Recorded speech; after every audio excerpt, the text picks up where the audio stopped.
Hello and welcome back to another exciting video, guys. I really do appreciate a lot of the support that I've been getting from you guys. I know a lot of you check out me on Facebook and Instagram, and a lot of you guys have been watching my videos. Now, my views aren't as extravagant as some of the 3D printing guys out there, but it's steadily growing and it's getting there, so I really do appreciate you guys' love and support. So this video, we're going to go over something that I've been getting a lot of questions on: my support settings. How am I supporting a lot of these models?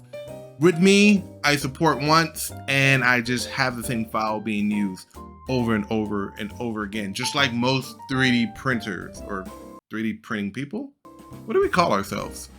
Anyway, I'm going to go over you my settings and what slicer programs that I use, and hopefully that'll help you guys sort of kind of tune in and dial in your own settings, because I've had a lot of people tell me that they don't do Resin because that's a whole new slicer software that they have to learn and it's too much time. They just stick with FDM, which is perfectly fine. But if you really want to expand your knowledge and become more of 3D printing enthusiast, I'm not saying that you're not, I'm just saying that if you want to, then learning how to do resin printing is actually very, very essential. It's a lot of fun. Yes, it's a bit messy, but once you get the hang of it, guys, it's like the best thing ever. Seeing these things print and seeing how these models come out with such good detail is just, it's something else, okay? FDM printing is great, and then when you dial in those FDM print settings and you get something like the red hood I did on my Vox Lab, yeah, that's great. That is awesome. Resin printing is on a different level, but you know, I love both methods, and I know there's people out there that prefer one or the other, or both just like me. But I had a lot of people ask me this question: what are my settings? So I'm going to go over and share them with you and what I do to make sure that all of my prints are perfect and pristine, and the supports just snap right off without damaging the model whatsoever. So I'm going to teach you everything that I do, but I gotta digress. I'm not the master. I'm still learning. I'm still a novice when it comes to resin printing and 3D printing in general. I'm always watching videos. I'm always experimenting. I'm always trying new things. So just because you're watching this video and you might have it in the back of your mind that, oh, this video might be it, this might be the way I can get my print to look pristine. No, this is always a learning process. The technology is always constantly evolving, and that makes you need to evolve too. I didn't make anything. That makes you need to evolve too. You need to make sure that you evolve too and learn new techniques and everything that comes with being in this profession or hobby or whatever you want to call it, okay? So I am not the master. Everything that I'm about to teach you right now comes from my man Ty over at Tabletop Foundry. He has a 3, maybe 4 hour live stream where he goes into just insane detail on his support settings, what to do, how to print.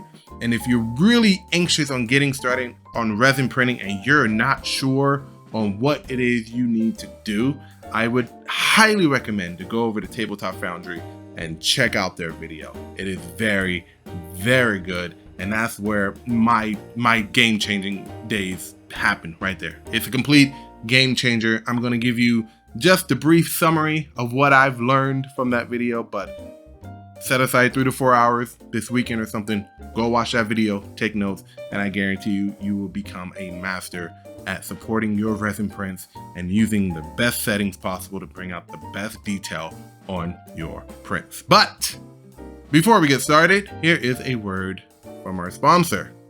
Are you mesmerized by the rotating Blastoise that's sitting on your screen right now? Or perhaps you're one of the many people who chose Charmander as their very first starter. Or are you some of the people who chose Bulbasaur and ended up with a Venusaur? Or perhaps you're just a fan of all three. Whatever the case may be, you can always find something of interest on my Etsy shop, like this Green Ranger Chibi figurine. Look at that. Or maybe you're a fan of the Red Ranger. Just look at those details. Or if you're into Pokemon like I am, maybe you might be into this articulated Steelix. Go pick one up. Go make your friends jealous. Or stick to the original Kanto line like this Onyx, fully articulated, waiting for you to go buy it. Whatever the case, there's always something for everybody on my Etsy shop, so go pick something out and help support the channel. Or if that doesn't tickle your fancy, you can go ahead and pre-order my comic book, The Super 6. Pre-order bonuses is wide open and you get this exclusive overcharge cover.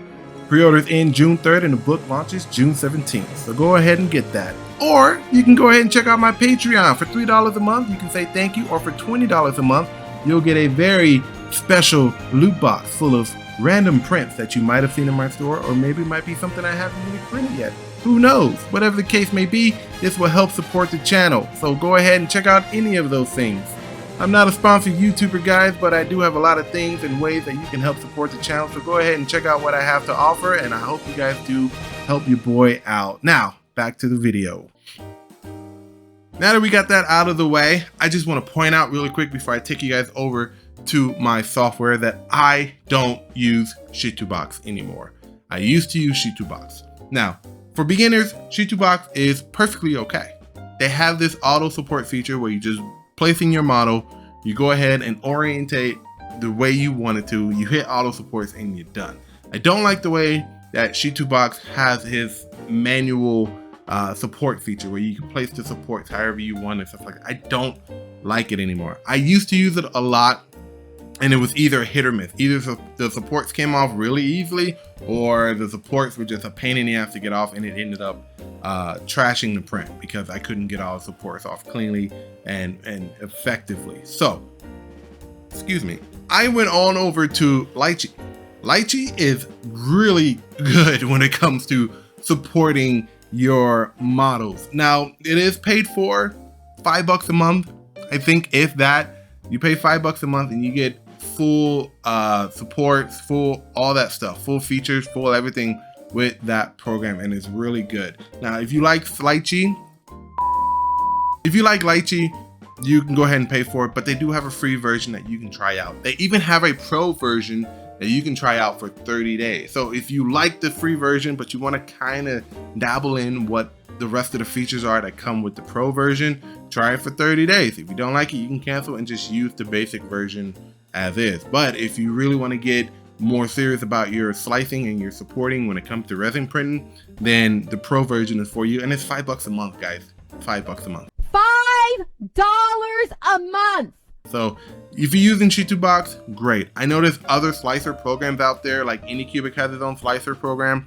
Not a fan of that. It was very difficult and very hard to use. Lychee, I got that. I started watching Ty's video over at Tabletop Foundry, and I instantly got it. So I go ahead, I would encourage all of you guys to go over there and get Lychee. So with that being said, I'm going to go ahead and open up Lychee, and we are going to, I'm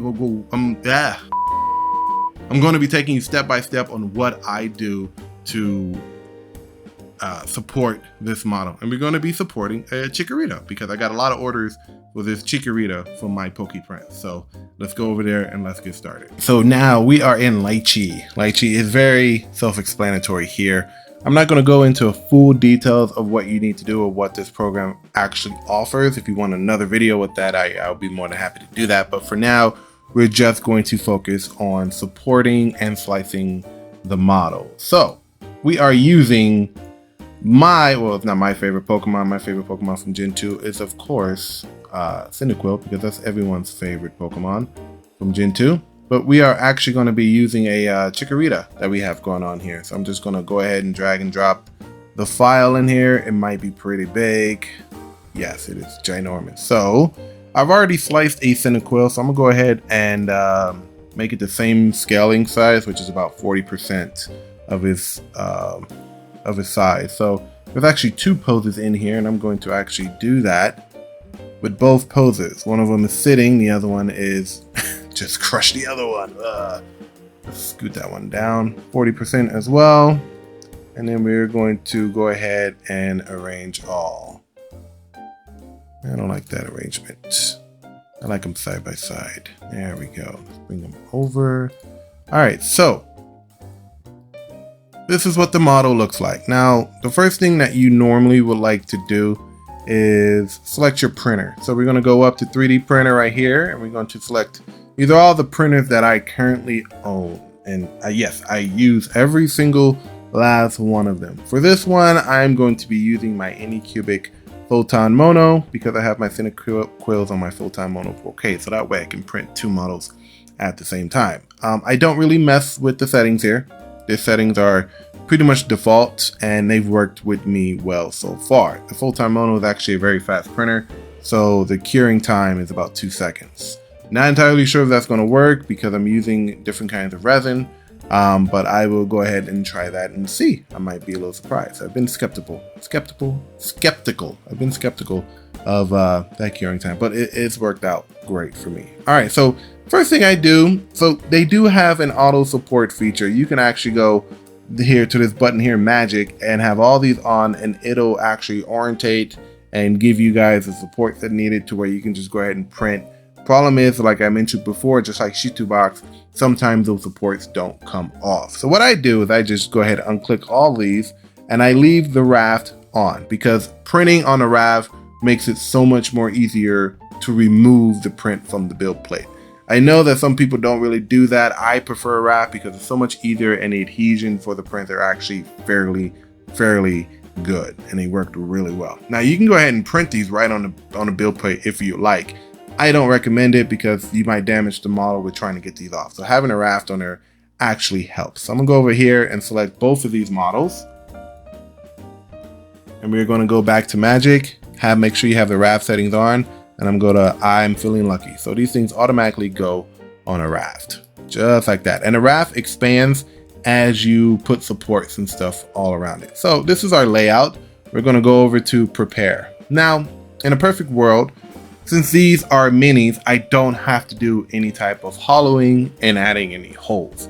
These little mini figurines look great as solid little models. So I wouldn't recommend actually hollowing these out because they'll look just cheap and not the greatest. Keeping them as a solid color actually works. And I'm printing these in a green translucent resin, which would probably be in any cubic UV tough resin, just so when I'm shipping these out, the leaf doesn't risk, I don't risk breaking the leaf, because that's such a pain in the ass sometimes. All right, so now you might have noticed that you have these little checker patterns on it. These are all the areas that you will need to support. Now with the thorns and stuff that are here, that is debatable. I would probably go ahead and support those just to be safe, but it all depends on how the model turns out. Now, for the bread and butter of this entire video, what are my support settings? So I have medium, heavy, and light.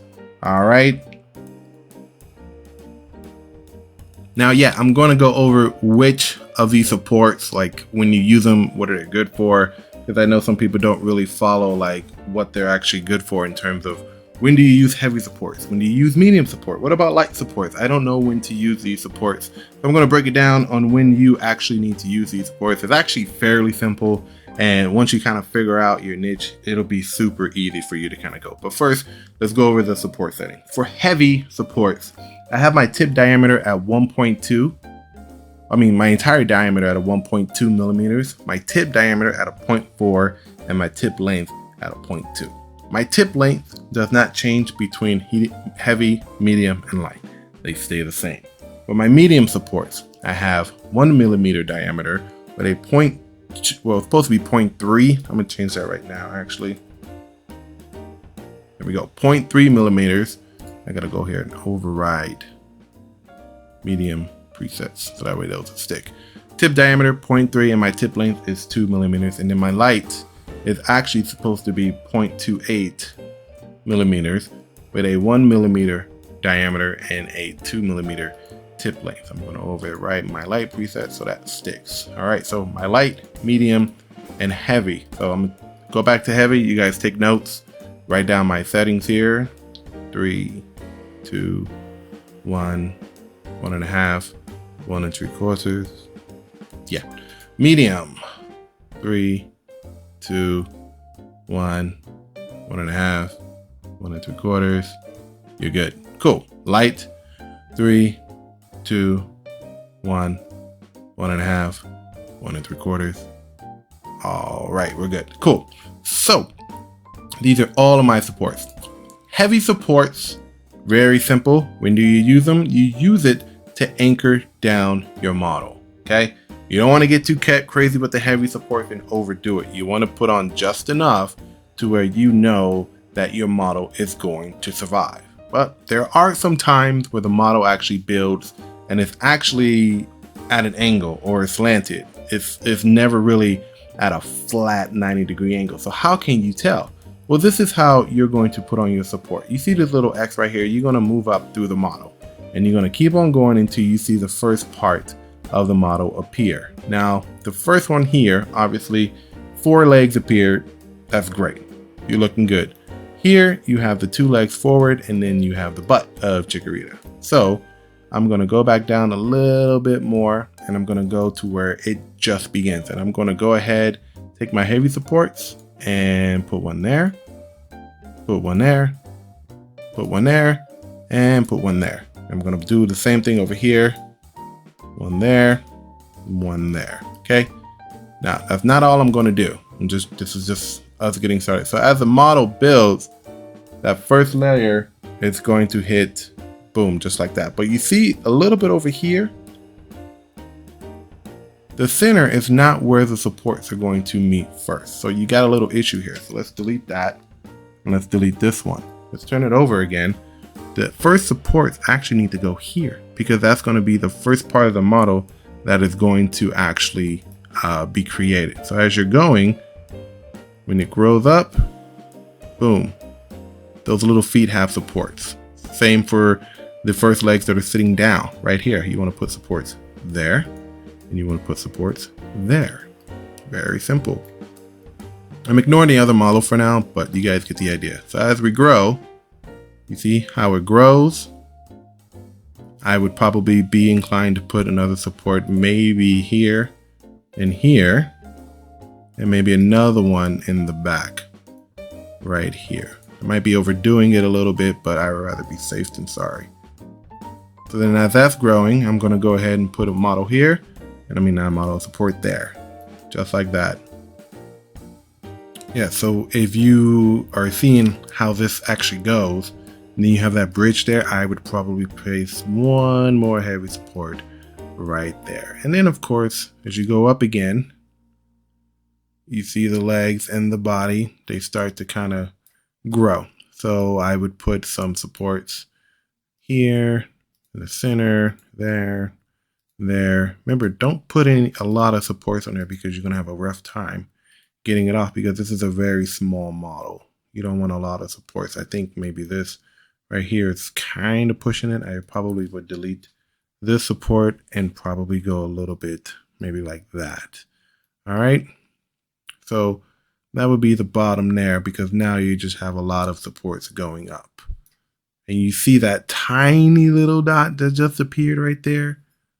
That is probably going to be something that needs to be supported, as you can see. So I would probably put a heavy right there. And then let's see where this goes.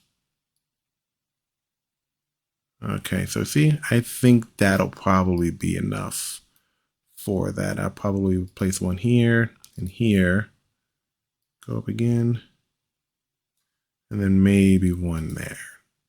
So as you do this more, you start to kind of get a feel for it, your call, your judgment on where you feel as though supports will be needed for these things. Now, because this is a solid model, you might need a little bit more anchors because the suction force that's being applied to these supports are very strong because it's a whole model here. So let's just see where it goes from there, going all the way up. And then that's where the leaf applies. But before we do that, let's do the same thing, but on a second model here. So we got all 4 feet that are coming up, but let's just make sure that how they come up, that's important. Yeah, so I think that'll be good. And then take it up a few more layers. Let's put a support here. Let's put one here. Let's turn it around. Let's put one here. And let's take it up a few more layers.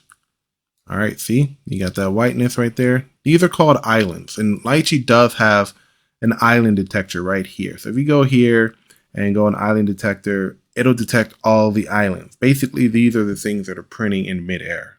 They won't print right if there's no support. So this thing actually goes in and detects it.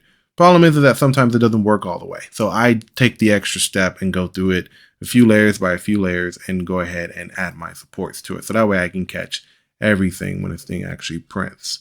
So there you go, like that. I don't think I'm gonna add another support there because it's going to connect, but There's another island that just appeared right above us. See, where does it go? I would probably put a support there. Not probably, I absolutely would. And I would probably put one there and then one there. Maybe not one there.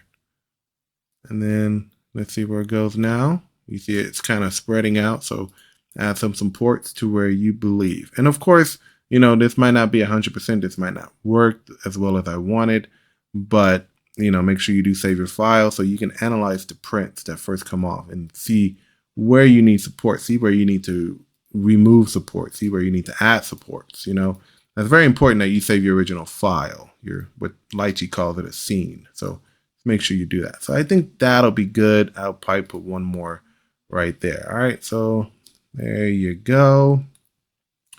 And I think that'll be it for the heavy supports.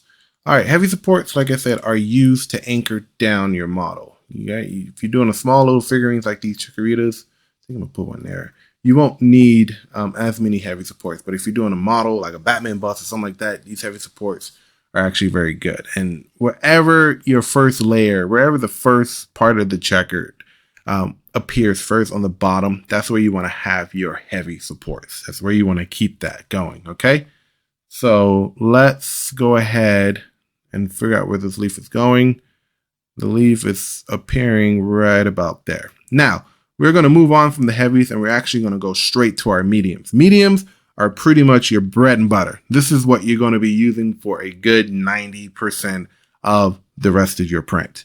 The other 10% is heavies. You might have 1 or 2% of lights. That's about it. But let's go ahead and let's put a medium support right there. And I would probably be obliged to put one right there. All right, so let's see how this grows. Like that. Okay, so put another medium support there. And don't be afraid to, I wouldn't say excessively use your medium prints, but don't be afraid to, if you feel as though support, a place where support is needed needs to be there. Okay, I'm actually going to put a heavy support up front right there, just so I can feel better about myself. All right, so let's take it up another level. Let's see where that leaf goes. Okay, looks good. So this thing is actually giving us a little bit more surface area. I would add one there, couple there. Cool. And let's go all the way up. So this leaf is actually starting to travel, but as you can see, there's not a lot of checkered that's going here. So I think this has actually been very well supported, but you know, let's be real about this. So it's already connected to the model right here. So I think we'll be good. Yeah, I think we're good. Let's check on the other model. Now the other model is just being built, you know, it's just something that's there. But I would probably go ahead and, even though this is a solid model, so you see this little area right here, let's go down. Does it connect to the model before it appears? It does not. It does not. Let's see, let's go further. It kind of does, but just to be safe, I'm going to place maybe a light support there, just to give it a little help. There we go, like that. And then I'm gonna go back here, do that. Cool. All right, so let's go up a few more layers, see what happens to the model. It's growing, it's growing, it's growing. Not really seeing anything that will be in desperate need of attention, but you know, you never know. Always great to go back. Like right here, I would use light supports here because this looks like it's actually connected to the model. So let's go back to our light supports. Let's add some there, a little bit there, and then maybe right there. Cool, I'm not really concerned about that. I think that'll be fine. Now, you have these thorns on Chikorita's neck. Let's see how those form. So it looks like they form as a part of the model. They don't form outside. So I'm inclined to say that we probably won't need any supports there. But if I had to put some supports, I would just be safe and maybe do some light supports there like that. Maybe a few there. You just need one. You don't need a lot. Just one there and then one. So this right here is actually a mini support. Kind of like a half mini, half full support. Those actually come in handy if you want to try that. That way, yeah, you save on a little bit of resin. It's not significant, but there. I would do it like that, just to be safe. Now let's go up a little bit more to see what else we're working with here. We got more thorns, and we got the thorns on the other side starting to pop up, but these thorns they don't give you a significant checkered area to kind of warrant support, so I'm just going to leave those alone. But let's put one here.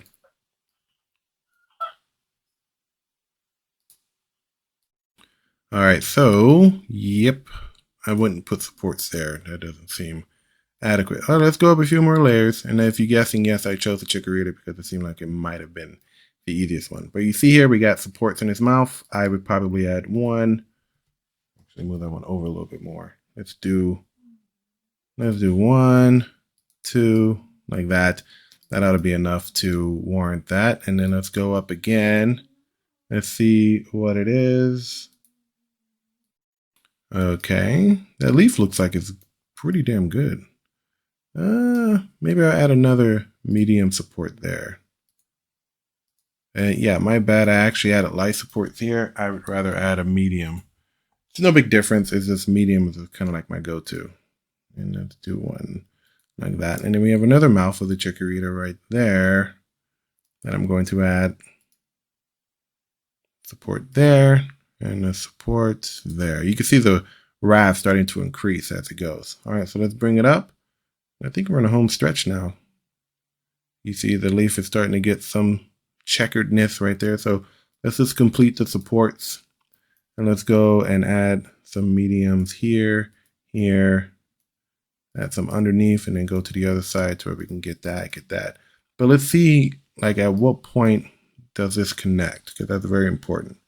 So we go up, so it connects right there. We're going to need a support right where it connects, right about there. So let's throw a support there like that. Cool. Let's do the same thing with the second Chikorita. This one has more of a surface area. Let's do that right here, like that, like that. It's just sloppy. I don't want to have supports like that.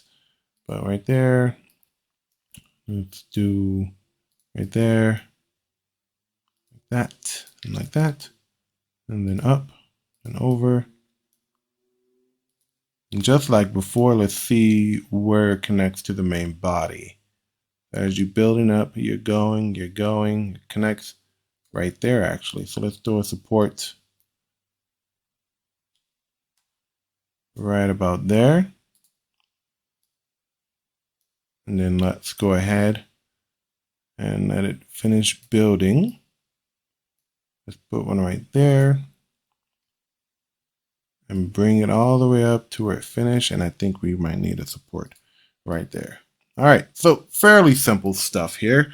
Now, these supports looks like they're just, meh, all over the place. So we're going to go down here, we're going to click parent, and that's going to actually optimize the supports. So 13 supports have been optimized a little bit to kind of give it. So a lot of these things have been kind of branched off into other supports as much as possible. So from there, I'm going to go to bracings and add some bracings. This actually makes the support a little bit stronger.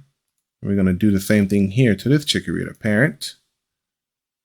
Just like that. And bracings, give it a little bit more strength when it comes to support. Now, I'm not really sure about this little cluster of supports here.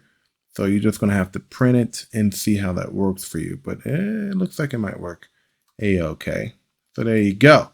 You have 2 supported Chikoritas that I think I'm feeling fairly good about. So another feature this thing has, if you go to export, you have this at scale, and you can see how big these things are going to be at scale compared to a pen, a soda can, and a banana. So it's all pretty good. It also has a simulator, kind of like what we were doing before, where you can see how they're going to print and how they're going to come up from the resin. So you can see it layer by layer. Pretty cool stuff. I can dig it. Awesome. So let's go back here to object. That is it. We're going to go here to export slices file, and we're going to go ahead and throw it on the printer. All right, so these Chikoritas just got done printing. Let's take them off the build plate and let's see how well these supports held up. Hopefully these things come off like butter. I'm hoping. Really hoping.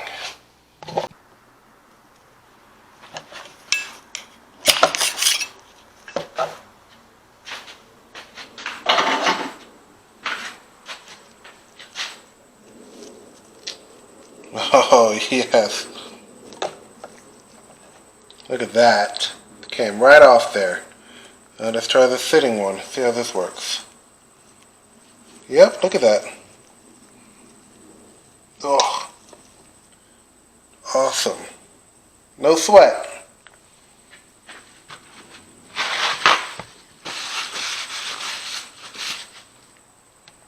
Alright, so I don't want to lie to you guys. I don't want to be that guy that, you know, is the expert or made you think that I did it right on the first try. That is far from the truth. These are all the times that I tried printing the Chikorita, and you can see that I just finally got it right, but I failed so many times. So most of the time you do have to go back and re-support these things. Like right here, this is such a solid part, but you know, it fell off. The supports didn't do its job. Same with this one. You tried it, they fell off, and you can see the rest of the bases here because I threw away the rest of the materials here. So a lot of the stuff has to come down to obviously how you support, but this is why you always want to save your scene in lychee, so that way you can go back, figure out what happened at supports where you feel as though they need to be added, and that way you don't have to keep on starting over and resupporting. You know, this is a process. You always have to go back and try and support everything, so that way you'll get cool little Chikoritas like this. And like I said, the best part about it is that you only have to support it once. Once you get that perfect print and it looks fantastic, then all you have to do is pour in the resin and hit go, and you're on your way. That's pretty much it. This is not hard. It takes some time. You got to be patient. Like this Totodile, this took a little bit of time. But once you get it down, all it is a matter of knowing what to do, how to do it, how to make it work, and getting everything all looking nice and pretty. So that is it. I will show you my final file in a second. But first I want to show you, these are all the models that I had to do this for. But like I said, once you get the supports that produces prints like these, mind you, there are no issues with when you rip off the supports. This thing is clean. Like, check out the Chikorita. There's no evidence to where there was any supports. It's clean as day. Once you get your prints to where your supports just come right off, then you've made it to where you can just hit print and go. These are all the models that, yes, have failed so many times, but once you get it right, this is a cakewalk. But look at these things. I got Totodile, Fuecoco, Cyndaquil, and Chikorita, amongst others that I've done in the past, but these are the most recent ones. So this is what you can do if you know how to support and properly support everything. Okay, so these are my final settings for the Chikoritas. The only thing I did to make sure that these things survive was that I'd added more anchors to the bottom. Like, it all looks like a big clusterfuck of just supports down here, but anchors help. My problem with anchors is that sometimes you don't want to add too much to a small model because it turns out that the anchors actually meld with the model, and then it's hard to remove, and if you do remove it, it damages the model. So this is why you always want to go up here to File and go to Save Scene. So once you print and you can identify what went wrong in the first place, you can actually go back and add supports to that needed area and make sure that everything looks okay, and then try it again. A lot of the stuff comes with trial and error. So rarely I get it right the first time. Very, very rarely I get it right the first time. But this is all a learning experience. All models are different. They take some time to orientate, to put it on a RAV, to support all this stuff. So you're gonna have to take some time, some serious time, and support your models the way you feel as though they need to be supported. So when it comes to printing, you are making something of quality and not having any supports damage your model or your model failing all the time. It takes time, it takes patience, it takes practice, but once you do it once, you'll be able to do it again. And once again, I am off supporting another model. This is a Deathstroke Chibi over at Chibi STL. This dude is an awesome freaking modeler. He does a lot of Chibi models of just about anybody you can think of, from Star Wars to Ninja Turtles to Power Rangers to Pokemon. Just about anybody you can think of. Go check him out on CG Trader or check out his Patreon. So I'm going to go ahead and support this model. I'm going to go ahead and throw it on my printer, and I'm excited to see how it turns out. I'm sorry this video is kind of long. We're bordering like over 35 minutes, but like I said, this is crucial information if you're trying to get better at resin printing, if you're trying to learn the basics. And this video that I'm doing for you guys is as basic as it can possibly get. So I hope you guys did take notes. I hope you guys learned from it. And if you want to know more, go check out Ty over at Table Flip Foundry. He does that 2-hour tutorial live stream that he did. Is great information, and it helped me out a lot. So go check it out. The link will be in the description, and I will see you guys next time on another video. I don't know what I'm going to do next, but I'm hoping to keep it interesting for you guys. I'm working on a few projects at the moment, so maybe I'll do a build video, or maybe I'll just do another how-to video tutorial or something like that. But let me know, and if you guys aren't subscribed to the channel, please hit that subscribe button. It does help the channel a lot. And if you're new to the channel, welcome, and I hope to see you guys next time. So peace out, take care of yourself, and show me what you guys make. I will show you this Deathstroke Chibi on my social media, so follow me on Instagram. I'm going to post this immediately once it's finished, and I hope you guys do enjoy it, and let me know what you think, and I will see you guys next time. Bye.